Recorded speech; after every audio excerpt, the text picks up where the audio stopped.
Aujourd'hui, dans cette vidéo de Projet Écolo, on vous propose de découvrir quelles sont les plantes qui ont inspiré la flore de Pandora. Allez, c'est parti! Arbre des âmes ou Vitraya ramunong.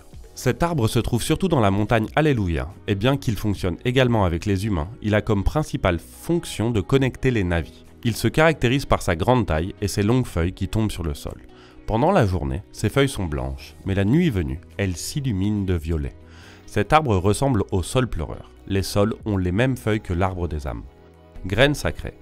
Ce sont des graines de l'arbre des âmes qui sont considérées comme des êtres indépendants dotés d'une conscience. La nuit, elles sont blanches et bioluminescentes. Ces êtres sont basés sur les cténophores, de petits animaux marins qui sont regroupés dans la catégorie des queues-enterrées avec les méduses. Ils ont une consistance gélatineuse, sont transparents et de forme globulaire. Ils sont reconnaissables grâce à la présence de rangées de cils en forme de peigne qui se trouvent sur leur corps. Ces animaux ont des capacités bioluminescentes, tout comme les graines sacrées.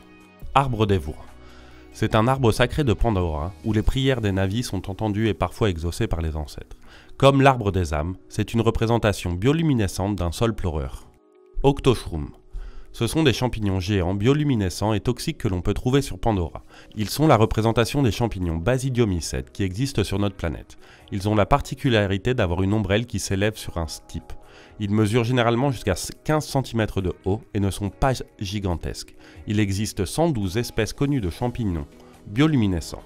Les champignons bioluminescents et en parapluie appartiennent au genre Mycena, sous lequel on trouve par exemple les espèces M. sigeri, M. chloropos ou M. lucentype. Avant de continuer, on va vous mettre à l'épreuve. Est-ce que vous savez quelle montagne a inspiré la montagne Alléluia de Pandora? A. Gjerag en Norvège. B. Mont Tianzi en Chine. C. Mont Kinabalu en Indonésie. On vous laisse jusqu'à la fin de la vidéo pour trouver la bonne réponse. Courage!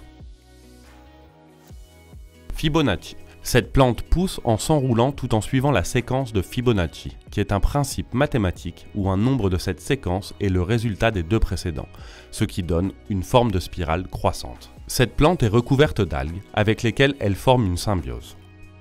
Cette plante s'inspire des fougères sur lesquelles on peut voir la même spirale au début de la croissance, avant que les feuilles ne poussent. Les plantes de Pandora ont probablement été inspirées par la fougère géante qui peut atteindre 9 mètres de haut. Les vraies fougères ne sont pas en symbiose avec les algues. Toutefois, cette idée n'est pas totalement déraisonnable car c'est le cas des coraux pierreux marins. Ils fournissent un abri aux algues, tandis que les algues leur fournissent de la nourriture. Arbre maison.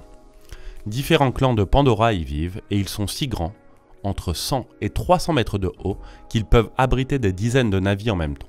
À l'intérieur de l'arbre pousse un escalier en spirale, si bien que certains suggèrent qu'il s'agit plutôt de plusieurs arbres entrelacés formant un seul arbre. D'après la forme de la couronne aplatie et étendue des arbres maisons, on peut dire qu'ils sont inspirés de l'acacia fogomie ou Acacia tortilis, qui a la forme d'un parapluie largement ouvert et éloigné du tronc. En termes de taille, l'espèce qui se rapproche le plus de ces arbres est le séquoia sans père vivant, dont les spécimens mesurent plus de 115 mètres de haut. Éliradiant. C'est une plante qui a une forme de spirale qui se rétracte au contact. Les navis utilisent ces feuilles pour fabriquer des tentes et des vêtements, ainsi que pour extraire des pigments pour la peinture.